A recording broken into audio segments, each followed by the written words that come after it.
Hello, and good evening. I guess it's evening now here in Sault Ste. Marie, Michigan. There's the dog, Argo. He knows he's the star of the show.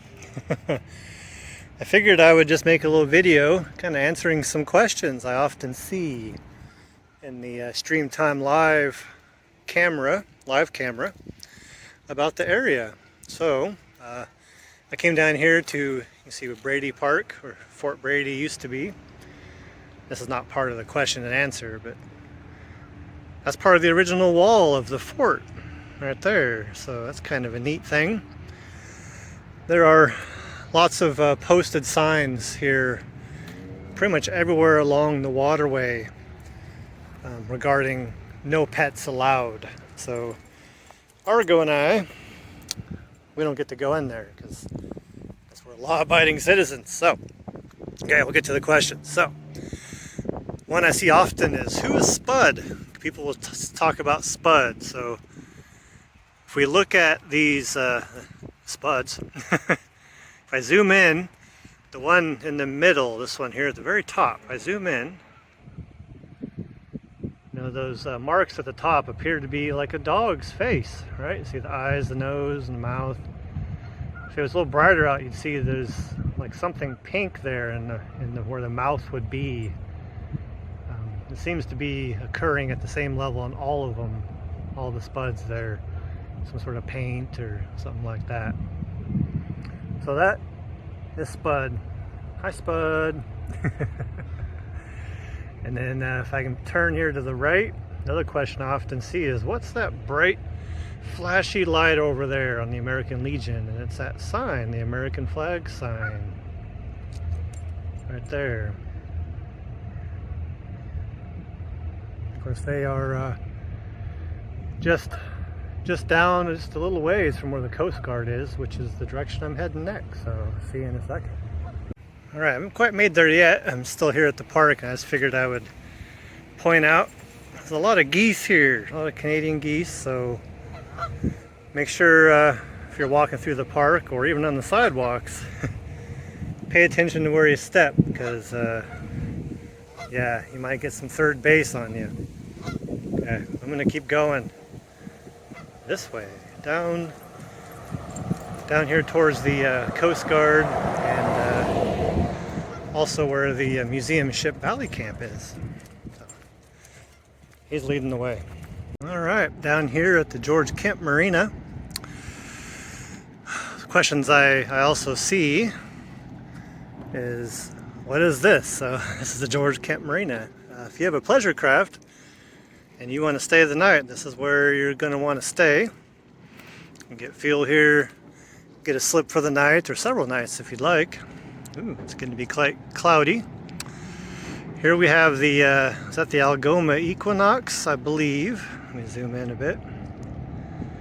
Waiting for the lock because the Mesabi Miner, which you probably can't see just yet, is coming out of the lock. They have to wait their turn, of course. Panning to the right, you'll see the white tent of the Roberta Bongar Pavilion right there. That's on the Canadian side. I believe in the winter they have a little ice skating rink by there. Don't quote me on that. I've not been here in the winter. If we keep panning to the right, here we have Ojibway. Right there.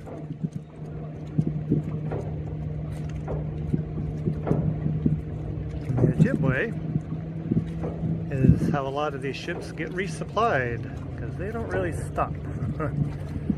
So they are actually going to be giving delivery to the Mesabi Miner. So they will kind of creep out here, and when the miner gets free of the lock, or clear of the lock, they'll come up alongside, tie on, and they'll use that crane to lift supplies up and then take trash or whatever they need to get rid of away. So it's a pretty slick operation. I'm fortunate to have seen it a few times in person. And if I zoom out a bit, pan here to the right some more, The thing I often see, zoom out even more. What is that big ship? Is that still working? And that is the Valley Camp, retired freighter Valley Camp. Now it's a museum ship. And it doesn't go anywhere. It stays there. I don't know if it's even floating. It might be grounded in there. I don't know for sure. It's pretty shallow, so kind of hard to imagine it's able to float in such little water, but I can't confirm or deny that it is or isn't. So that's the Valley Camp. I'm going to keep panning around here. Of course, there's the Marina, George Kemp Marina, we saw earlier. The Coast Guard station.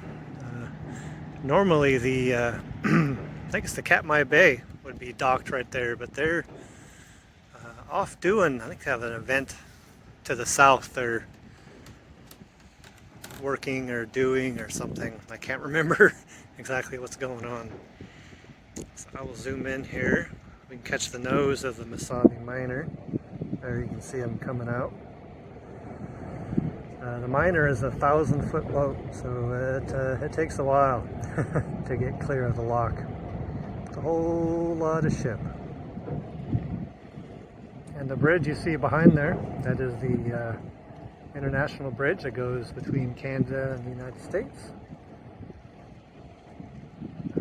I can't remember how long it is. It's a pretty short drive to get over there. Pretty easy going back and forth as long as you have your ArriveCan app all filled out, because you're required to do that to enter Canada. So there we go. I think that's about it. All the things I can answer, at least from this end. I see some questions, but they're related to the area above the lock, which I don't think I'm going to be able to walk there before some rain starts coming down. So I think I'm going to call it good on this. If you have any other questions about the area, feel free to comment, let me know, and I'll happily make another video. So with that, this is Cody and Argo, who was down here by my feet. And yeah, we'll catch you next time.